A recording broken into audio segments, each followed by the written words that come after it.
97, les causes avec justement la FDL et ses soutiens, les causes de 98, 99 avec le MLC, le RCD et les autres, les causes de 2013 et les causes de 2022 ou 2021 sont les mêmes causes que ces Congolais-là qui prennent les armes ont toujours eu jusqu'à ce jour. Ce sont les mêmes causes? Ce sont les mêmes causes, mais avec des ajouts. Expliquez-vous. Voilà.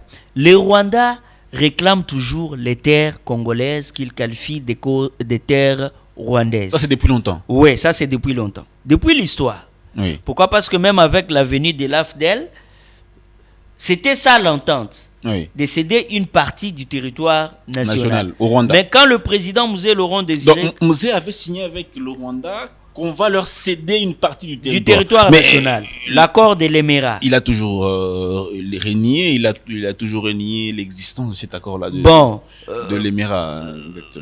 On ne sait pas, lui il renie, mais l'histoire, les archives en témoignent. Mais maintenant, quand Mouzé lui-même s'en est aperçu que cet accord, cette histoire, c'était un piège, c'est un sacrilège contre la République. Lui-même a été le premier des Congolais à chasser les Rwandais de ses territoires nationaux.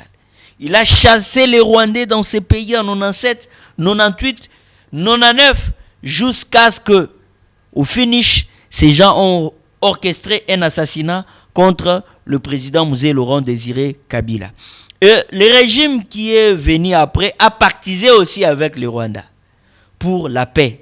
Il y a eu des accords qui ont été signés à l'époque, mais vers 2015-2016, ça basculait entre eux. Même avant 2016-2015, il y avait des hostilités qui avaient repris en 2009. Il y avait l'opération Pomme jaune, Pomme vert.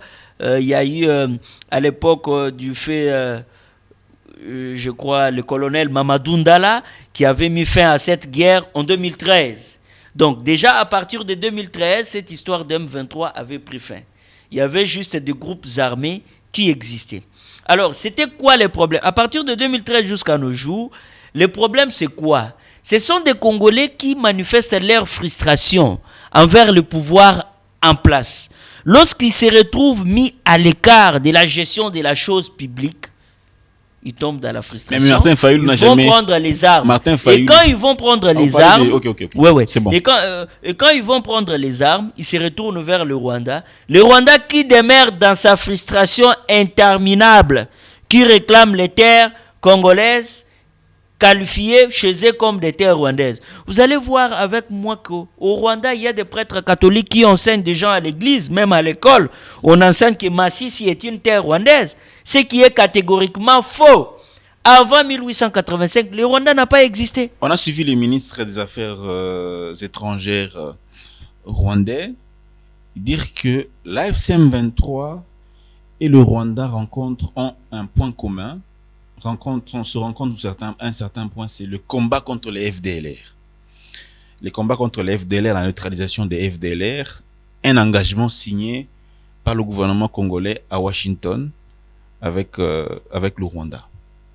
Ce point commun-là, parlez-nous un peu de cette histoire des FDLR. Puisque nous avons pris l'engagement, nous en tant que gouvernement congolais, on a pris l'engagement de neutraliser les FDLR. Ça veut dire que nous avons reconnu que ces FDLR existent bel et bien au Congo. Vous êtes d'accord? Oui, les FDLR, le gouvernement congolais a reconnu que les FDLR existent sur les territoires congolais. Mais avant d'évoquer ça, laissez-moi répondre à la question que vous avez posée sur le propos du ministre des Affaires étrangères rwandais. C'est faux. C'est faux. C'est faux.